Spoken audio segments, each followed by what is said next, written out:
Ó, esse querido Didi Red Pill ao vivo conosco, porque é segunda-feira. Fala, meu rei, bom dia!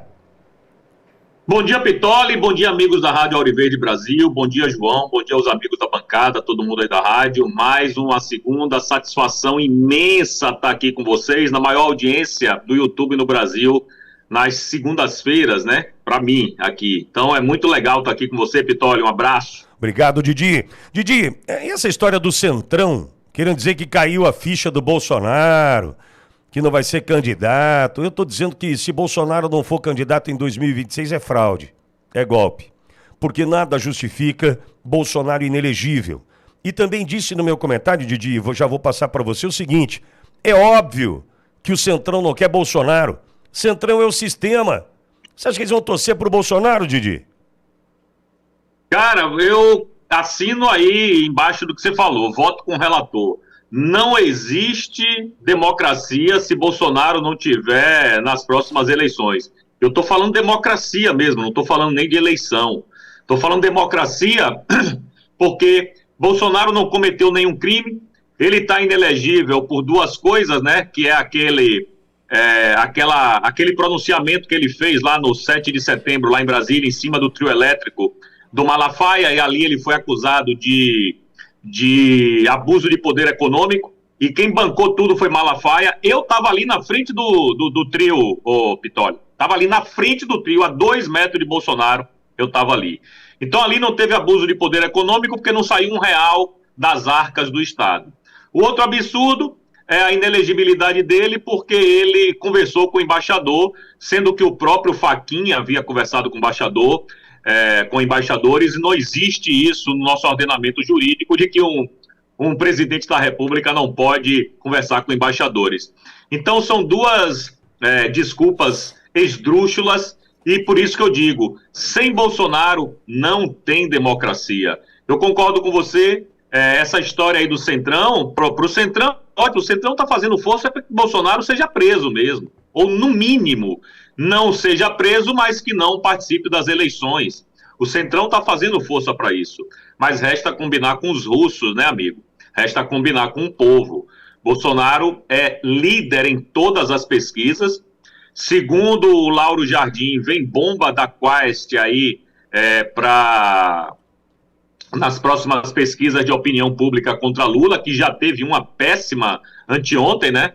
53% de desaprovação. Mas, Pitoli, tem uma coisa que pouca gente comenta, eu já vi você comentando, eu acho que vale a pena a gente tocar nesse assunto, já que você falou aí do presidente Bolsonaro, eleição, sem ele não é democrática, que é o seguinte, ainda corremos o risco de Trump não reconhecer, do governo dos Estados Unidos, não reconhecerem a eleição brasileira se Bolsonaro não estiver nela. O próprio Eduardo Bolsonaro já comentou isso algumas vezes, em algumas entrevistas ele já falou sobre esse assunto, e eu acho que tem sentido sim. Eu acho que tem muito sentido o Trump não reconhecer as eleições brasileiras, como não reconheceu as eleições da Venezuela, quando o cara lá, que eu esqueci, Edmundo Gonzalez, ele ganhou, mas não levou. Então, nessa aqui não é nem questão de ganhar, é se Bolsonaro não participar, por tudo isso que ele está sendo acusado, essa loucura de golpe de Estado, sendo tocado às pressas para condenar ele, corre o risco, sim, dos Estados Unidos não reconhecerem as eleições brasileiras. E aí, meu amigo, a gente de fato estará equiparado a uma Venezuela, a uma Cuba, né, onde também não tem eleição, e isso pode acontecer. Não sei quais seriam as consequências disso diplomaticamente, economicamente, não saberia lhe dizer, mas que corre um risco disso acontecer, corre, viu, Pitoli? E aí, meu amigo, o bicho ia pegar. Então, mas eu entendo que isso é possível, é claro, mas eu adoraria que acontecesse algo um passo antes. Eu adoraria que Trump exigisse, como fez Biden, exigindo de Maduro, o voto impresso e a contagem pública dos votos. Eu adoraria. Sabe por quê? A gente entendeu que Edmundo Gonzalez teve 67% dos votos na Venezuela. A gente entendeu que mesmo passando fome, com toda a violência, com todos os problemas, 30% dos venezuelanos ainda votam em Maduro. A gente aprendeu com a impressão do voto na Venezuela, com a contagem das atas, nós aprendemos isso. E aprendemos também, né, que Lula apoia ditador sim, golpista sim, porque Maduro tomou o poder. Não era para ele estar onde ele está hoje. Então, não seria interessante, Didi, a gente tentar pedir para que aconteça uma etapa antes, a exigência do voto impresso e da contagem pública dos votos por aqui? Concordo. Mais uma vez, voto com o relator. Eu acho que seu raciocínio é perfeito. E quem sabe se isso não pode acontecer, Pitólio? A gente está 1 ano e 4 meses das eleições. Tem tempo ainda do Donald Trump pensar a respeito, do Marco Rubio, né, da Elvira Salazar, do Mike Lee, do Mike McCormick e vários outros deputados e senadores da direita americana tentarem levar esse pleito ao próprio presidente americano e dizer, pô, presidente, o senhor pode dar uma força grande lá se o senhor exigir não, né? Se o senhor pedir com carinho que o Brasil adote uma política mais transparente para as eleições, né? Que o povo brasileiro possa contar os votos, que seja pública a contagem, né? Porque está na Constituição. Então, eu acho que você tocou num ponto bastante interessante, que é um ponto antes dele não reconhecer as eleições. Pode ser que aconteça sim. Eu não duvido nada. O Trump é imprevisível, irmãozinho. O Trump é imprevisível. Então, eu acho que pode acontecer sim dele não exigir, né? Porque exigir ia ficar mal, ia pegar como se fosse uma interferência. O Brasil não é uma Venezuela, quando o Biden de fato exigiu, e o Maduro caiu na armadilha e colocou lá o voto impresso, e graças ao voto impresso auditável e com contagem pública, que teve mais ou menos, a gente conseguiu provar que teve fraude na Venezuela. Mas eu acho que se Trump fizer força pelos canais necessários, né, através do Departamento de Estado, através da Embaixada dos Estados Unidos no Brasil, eu acho que isso teria uma boa chance de prosperar. Agora é o seguinte, irmão, para isso prosperar, como você sabe, para uma coisa valer para as próximas eleições, isso tem que acontecer esse ano. Sim. E se eu não me engano, até outubro. Sim. Ou setembro. Então isso teria que vir agora, porque se ele fizer essa pressão depois, não vai adiantar nada. Então se essa pressão vier agora, aí eu acho que não tem por que o Brasil querer bater de frente com os Estados Unidos se eles pedirem educadamente, né, dizer, porra, Superior Tribunal Eleitoral, por favor, vamos dar uma moral aí, vamos colocar o voto impresso auditável, né? Vamos dar mais um pouco de transparência aí, a gente está pedindo aqui com carinho, etc e tal.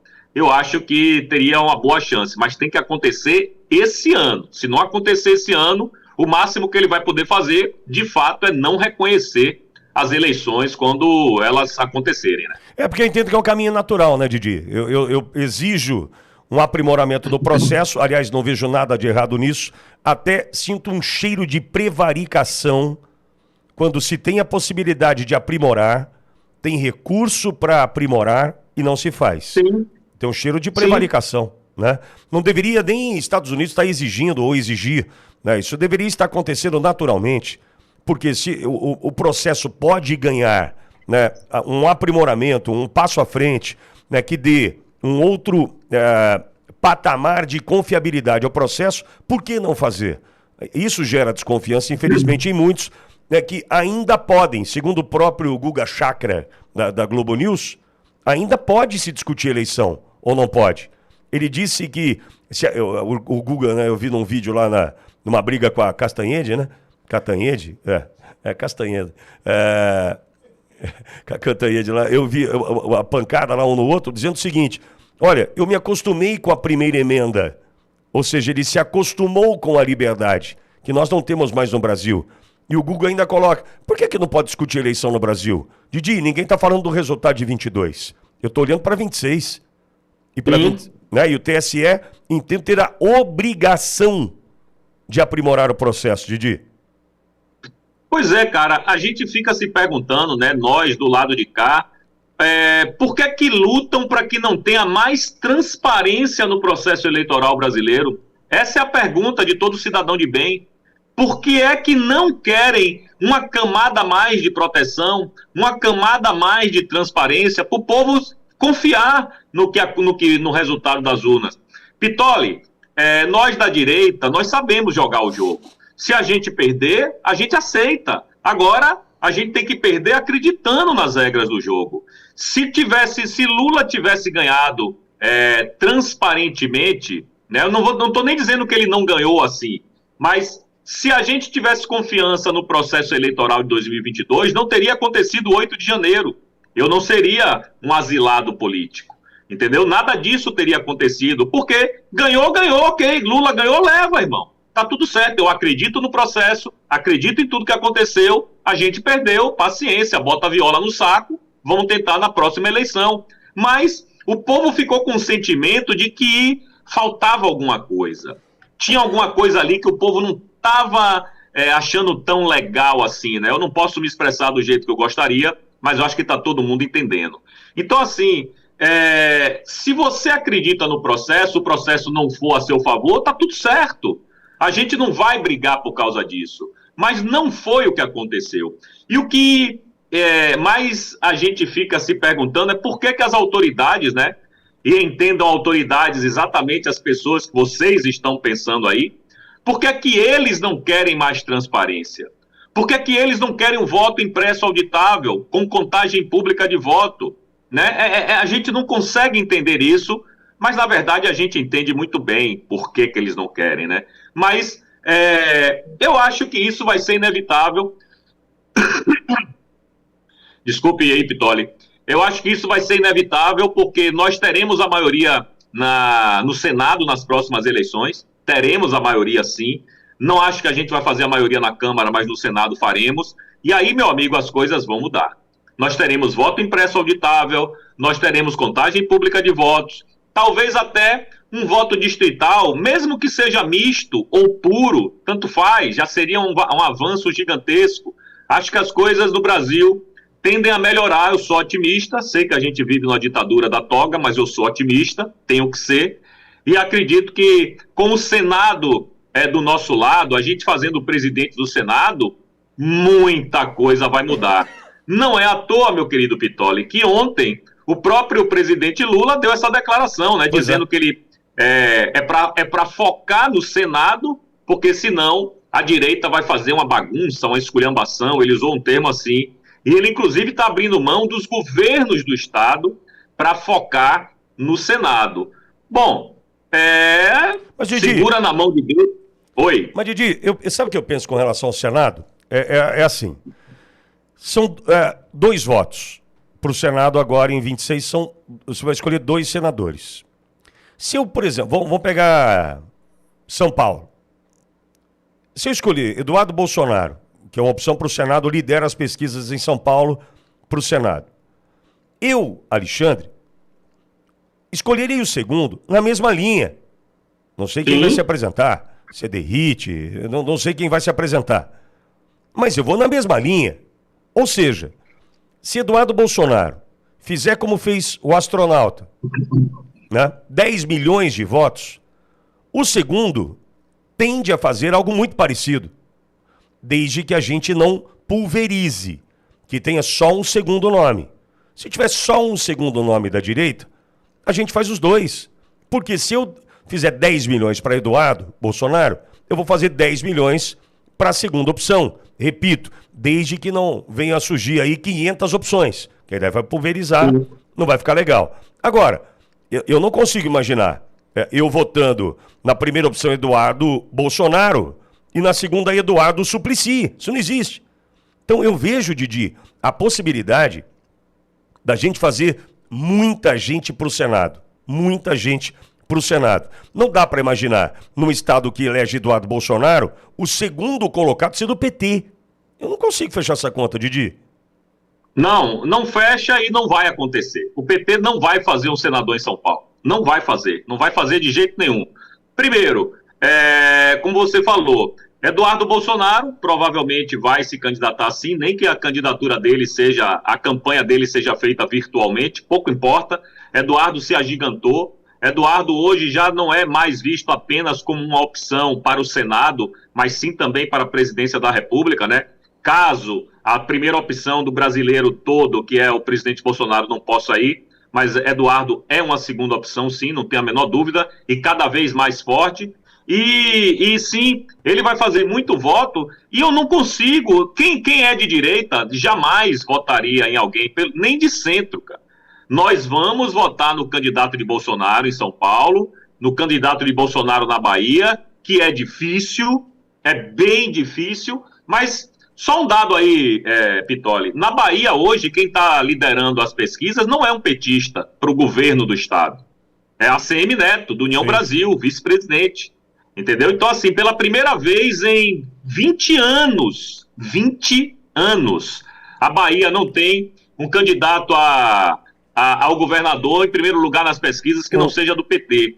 Fazer senador na Bahia vai ser muito difícil, porque está concorrendo lá o Jacques Wagner, a reeleição, e também o Rui Costa, que deve ser candidato ao Senado também, além do Otto Alencar, que, se eu não me engano, não tenho certeza se o Otto vai agora ou não, mas de qualquer jeito, o PT é forte para o Senado na Bahia, e a gente precisa ter um candidato ao Senado na Bahia.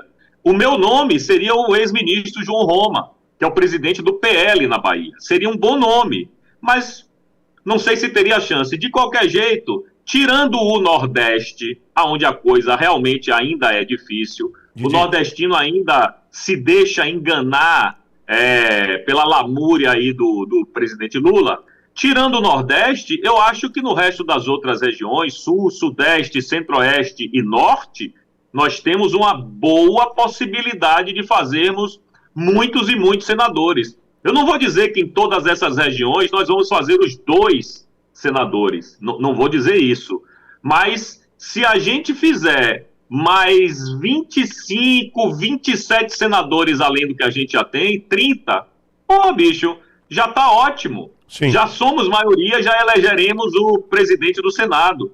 Então, a gente tem que focar no Senado. Não acredito que Tarcísio, que é um governador muito bem avaliado, a gente não consiga fazer os 2 senadores de São Paulo, não acredito. Acho que faremos os 2 lá, provavelmente é o Derrite, né, sendo lançado pelo Tarcísio, e o Eduardo sendo lançado pelo pai. Acredito que faremos os 2, e é a nossa salvação interna, o jeito que a gente tem para resolver através das mãos dos brasileiros é um Senado forte. E através de forças externas, aí todo mundo já sabe que é a Lei Magnitsky, que, se Deus quiser, deve vir esse mês aí, hein, Pitoli? Vamos aguardar. Já tá tudo comprado em casa.